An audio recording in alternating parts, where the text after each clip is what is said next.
Island of the Blue Dolphins, Chapter 15. There had been wild dogs on the Island of the Blue Dolphins as long as I remember. But after the Aleuts had slain most of the men of our tribe and their dogs had left to join the others, the pack became much bolder. It spent the nights running through the village and during the day was never far off. It was then that we made plans to get rid of them, but the ship came and everyone left Galisat. I am sure that the pack grew bolder because of their leader, the big one, with the thick fur around his neck and the yellow eyes. I had never seen this dog before the Aleuts came, and no one else had, so he must have come with them and been left behind when they sailed away. He was a much larger dog than any of ours, which besides have short hair and brown eyes. I was sure that he was an Aleut dog. Already I had killed 5 of the pack, but there were many left, more than in the beginning, for some had been born in the meantime. The young dogs were even wilder than the old ones. I first went to the hill near the cave when the pack was away and collected armloads of brush, which I placed near the mouth of their lair. Then I waited until the pack was in the cave. It went there early in the morning to sleep after it had spent the night prowling. I took with me the big bow and 5 arrows and 2 of the spears. I went quietly, circling around the mouth of the cave and came up to it from the side. There I left all of my weapons except 1 spear. I set fire to the brush and pushed it into the cave. If the wild dogs heard me, there was no sound from them. Nearby was a ledge of rock which I climbed, taking my weapons with me. The fire burned high.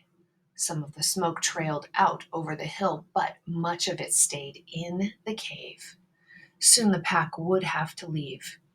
I did not hope to kill more than 5 of them, because I only had that many arrows, but if the leader was one of the 5, I would be satisfied.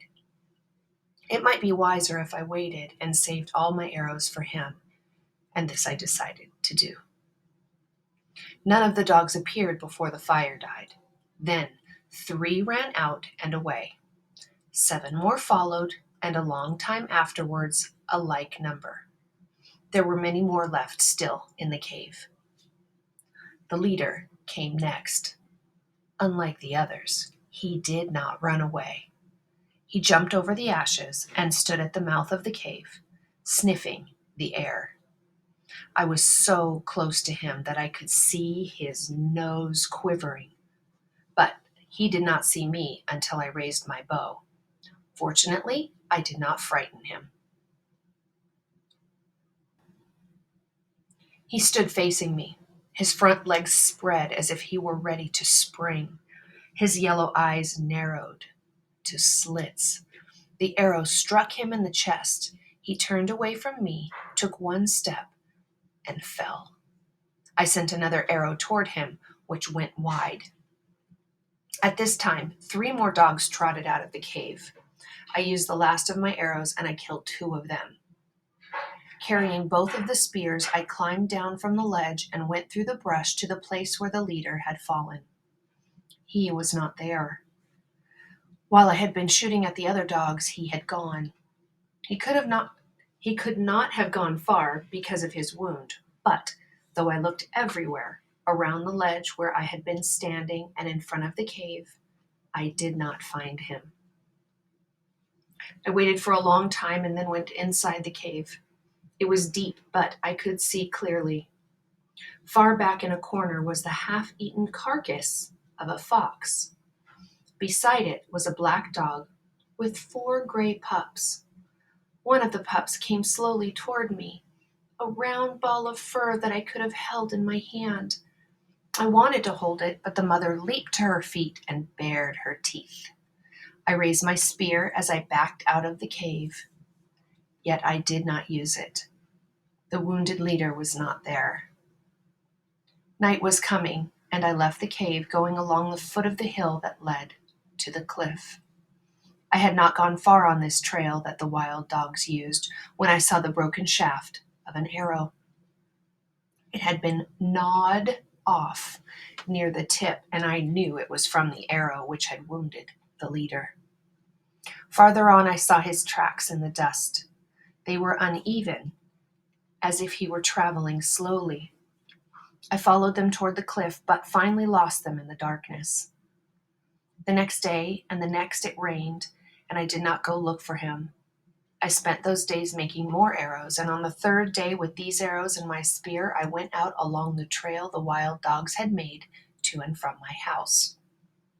There were no tracks after the rain, but I followed the trail to the pile of rocks where I had seen them before. On the far side of the rocks, I found the big gray dog. He had the broken arrow in his chest, and he was lying with one of his legs under him. He was about 10 paces from me, so I could see him clearly. I was sure that he was dead, but I lifted the spear and took good aim at him.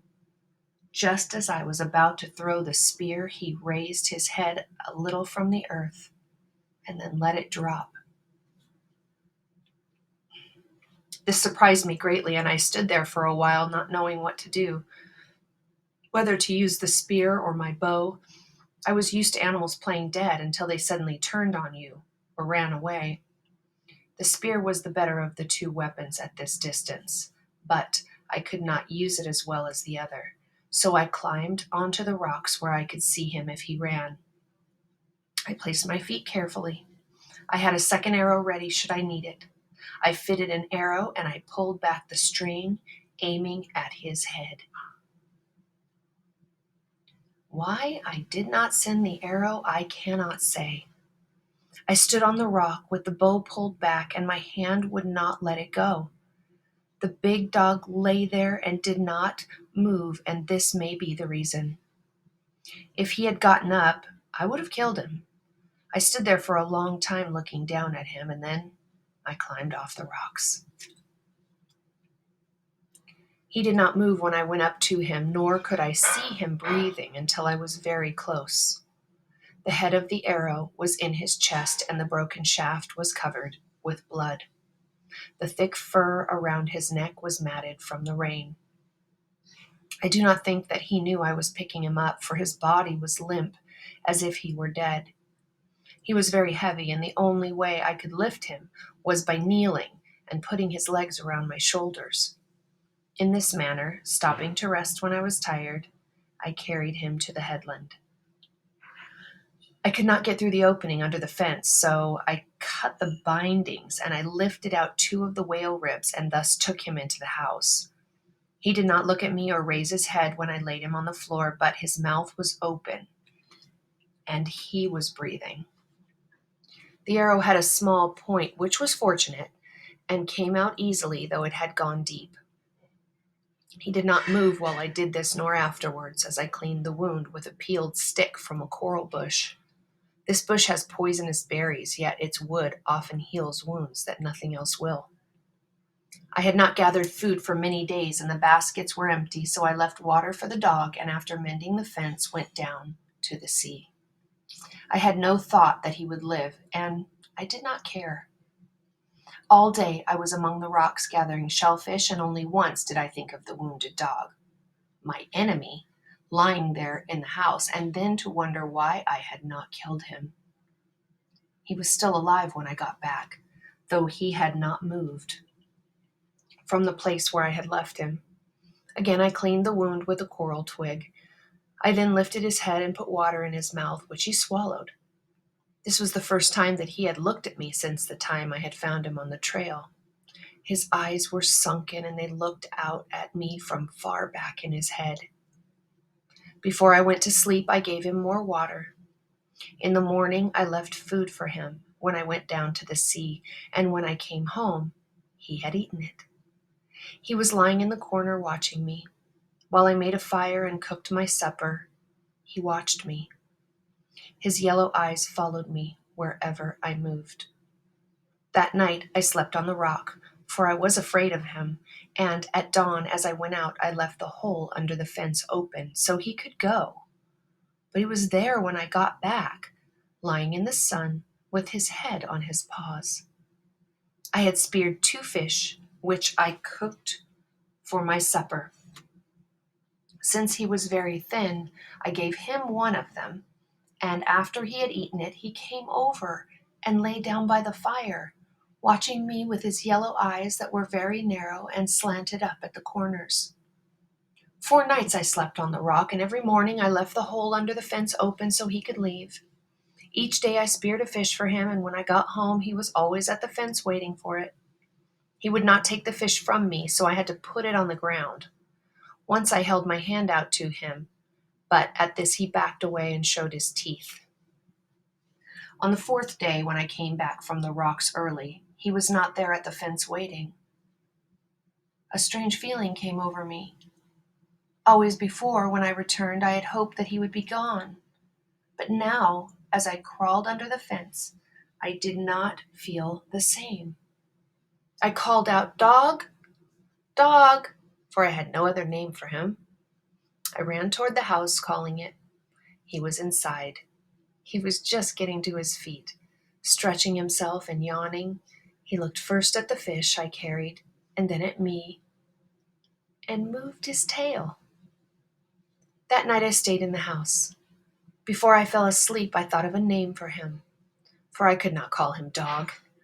The name I thought of was Rontu, which means, in our language, fox eyes. And that's the end of chapter 15 of Island of the Blue Dolphins.